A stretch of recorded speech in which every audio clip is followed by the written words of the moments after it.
Ragnar Nigelson here, just going through my EDC, my everyday carry. Firstly, I carry a Carrymore Urban 30 bag, carries 30 litres. It's quite a good bag, quite sturdy. Only criticism I have is that this pocket here, which I usually carry my water bottle in, that's well, it's a bit of a problem, isn't there? But apart from that, it's really good. These little cables here, that's quite useful for attaching extra things, like you have a damaged pocket, put your water bottle through here, and then tighten it up. So it's quite a nifty little bag. It's got little compartments here, pens and different sections. And then obviously the main compartment, which I've just shoved everything in for this video for easy access. Okay, firstly, I have my fire kit. In here I've got lint from my tumble dryer, really flammable. I have the flint for a flint and steel, great fire starter. I have a set of lighters, because despite what people say, you should be able to start a fire on your own. Yeah, that's great, but if you've got lighters, you might as well use them and save time and get it started quicker. Obviously they'll run out, but until that happens, you've got a quick, easy fire starter, haven't you? And there's candles there, which I'm struggling to get out with one hand. So I just have to take my word for that.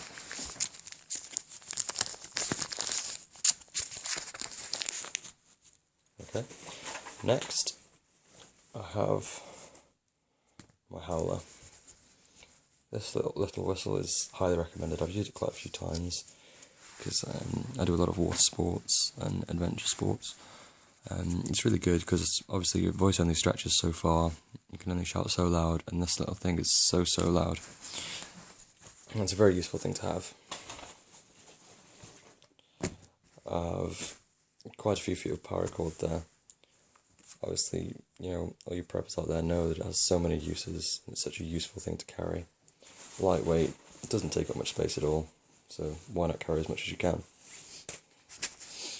I have a pack-a-mac, so nice little raincoat, packs up nice and not so much small, but it's lightweight, takes up a little bit of space, but it's good, useful, keeps you dry. Downside is it's not very breathable. I think it says somewhere that it's breathable, but it's not. You sweat so much in that, you can't get any air out of it at all. A pen, just in case, shit hits the fan, you need to sign some documents. But no, that's I keep it with me because you never know when you're going to need them in everyday life. This is my first aid kit. It's quite big, and a lot of people say that it's too big, carry too many medical supplies, but in my personal opinion, I'd rather have too many medical supplies than not enough to be able to treat myself. So yeah, I've just got lots of plasters, all different sizes, earbuds, cotton buds, or Q-tips, whatever you want to call them. These are antiseptic wipes, quite a few of those. Gloves, for in case you happen to treat somebody else. Scissors, not surgical, just crappy little scissors. I have some surgical tweezers, a little bit of electrical tape there. I've got woven pads and swabs and adhesive dressings, all different sizes and shapes there. More antiseptic prep pads, more plasters. 2 packs of glucose tablets. These are quite useful, especially when you're out doing a lot of exercise, and it just gives you a short energy boost. There's 12 in each packet there, so I've got 24. I have fabric plaster roll, bandages, 2 foil blankets, little sewing kit. So yeah, there is quite a lot in there, but as I said, I'd rather have too much than not have enough at all. On the downside, it is quite bulky and takes up quite a bit of space, but I don't mind that as long as I've got some way to treat wounds. Precision screwdriver set. That comes handy in my job. I'm missing one, so I'll have to find that. The precision screwdriver job. I do a lot of computer repairs, so that's quite useful. Obviously, you can use it for much more than just computer repairs, so I carry that with me all the time. I have my Sporf, nice and cheap, very sturdy. I've had that one for about 2 years now, and yeah, I'm very impressed with it. My external hard drive, this is a terabyte of storage on there, and this contains all my important documents, so my birth certificate, passport, all scans of things like that. Obviously you're not just going to leave it with all that on without any protection, so that's got a triple encryption on there, so there's not a chance in hell that you're going to get through that, no matter how clever you are. So, I mean, it's great if the power's still there and the grid hasn't gone down, because if it has, obviously it's completely useless, but if the power's still up and I don't have time to grab all my documents, then that's a good thing to have, proof of ID. Got the head torch there, so you can see and still have your hands completely free. I have a normal handheld torch somewhere as well. But as I said, I just threw everything in the bag, so it's having a hard time finding things easily. Okay, we'll just move on to the next thing.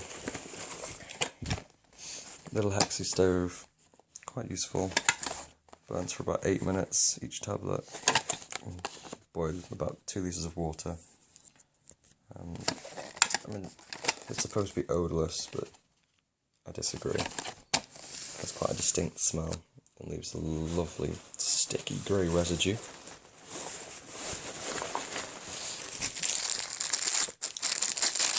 This is also, the power's still up, but you can't get any, so it's an electrical device charger. It has loads of different adapters, so you can charge pretty much any device. And it just runs from AA batteries, AA batteries, and that'll give you a full charge on a standard mobile phone. And there are the batteries to accompany it. Obviously they're not just for that, you can use that with the torches as well. Got an Altoids tin here with Morse code on the front, so I know how to contact. It also has a signalling mirror, as you can see. It's that used for signalling planes and people in general. Tea bags, not just because I'm British, but they're good for keeping your morale up. And I've got just a few meters of aluminium foil there wrapped up. You know, I could probably start a fire using batteries and the aluminium foil.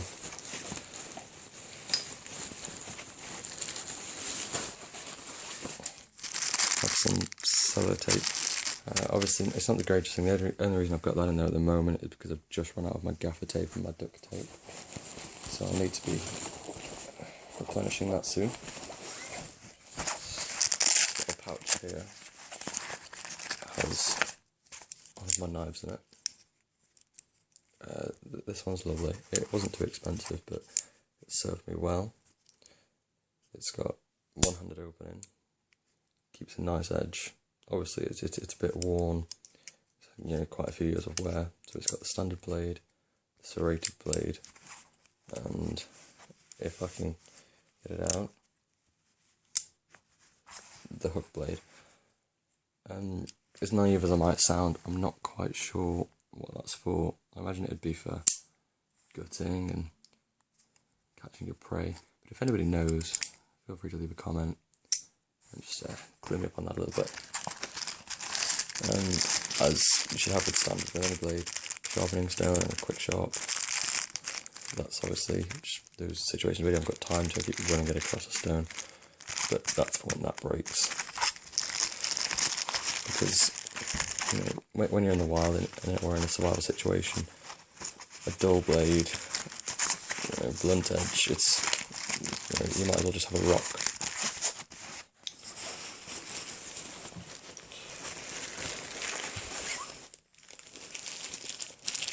With the torch. They're small bits of paracord taken from that. I keep a couple of small bits, just if I haven't got time to cut up a section from the paracord, I can just grab one of those, two different sizes there, and get the job done. There's some cable ties there, and I have my Victorinox Swiss Army knife with corkscrew, that thing for getting the crap out of your horseshoes, 2 blades, bottle opener and a can opener. I'm not going to get it all out because I have one hand at the moment and it's a little bit difficult. And I believe that is the contents of my EDC. If you've got any questions, any things you think that I should possibly add, feel free to leave a comment, any criticisms, anything at all. Just give me a message, leave me a note or a comment. Thanks for watching, guys. Ragnar out.